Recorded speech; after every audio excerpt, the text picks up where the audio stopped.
from our perspective at Westlake, there's no question that what Peter Nanula said, he's done. And that is absolutely huge. Welcome. Thanks for joining us. My name is Peter Nanula from Concert Golf Partners. A brief intro to who we are. Concert Golf Partners, our company, has got 16 private clubs all over the U.S., mostly Florida, up to Boston and a little bit of Midwest. And I was involved with Arnold Palmer back in the 90s, and a bunch of our team was from those days. So including the 30 clubs we did at Palmer, and now 16 here, we've done 46 clubs where we've been involved as an owner-operator, solving their capital issues and then also operating the club. We're a boutique group. We're not huge, but we've got lots of capital to invest in these kinds of clubs, and we work with folks exactly like Ron, Megan, and Dan on their issues. You took 75 membership categories and boiled it down to 5 or 6 of the right categories. Everything was easier, simpler. Membership being entrenched like they were, you know, you've got to get them to understand the reality of the situation. And the reality isn't always a pretty picture, you know. And so once they get that, and it takes a while to get it because you do have a very hardcore membership at times, and they don't want to give up control, and they don't want to believe that they can't solve it themselves. And so, you know, trying to convince them otherwise is a very difficult thing.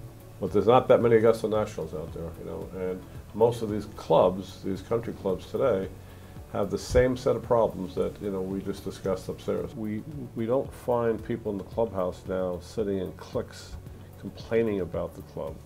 We find people enjoying the club, enjoying the experience, knowing that it's being professionally managed, knowing that there's never going to be another assessment, knowing that they don't have to worry about the things that they worried about before.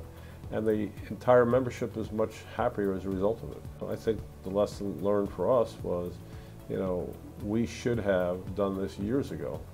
And, but, you know, we were fat, dumb, and happy, and we're sitting back and said, you know, we're just very content with the way things are going now, and we react in a crisis mode, you know, and we don't need to do that anymore.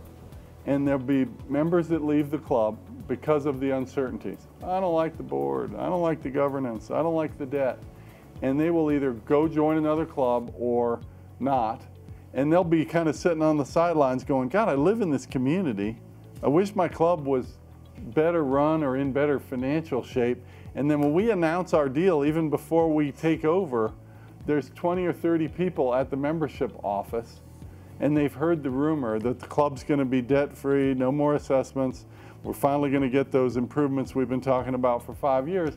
And there's a line of new members that want to rejoin the club, to your question, Andy. And that gets it started. And then the members tell their friends, et cetera. A year later, the golf course was just brought up to the standard we had known it years ago. Peter invested heavily in the physical plant.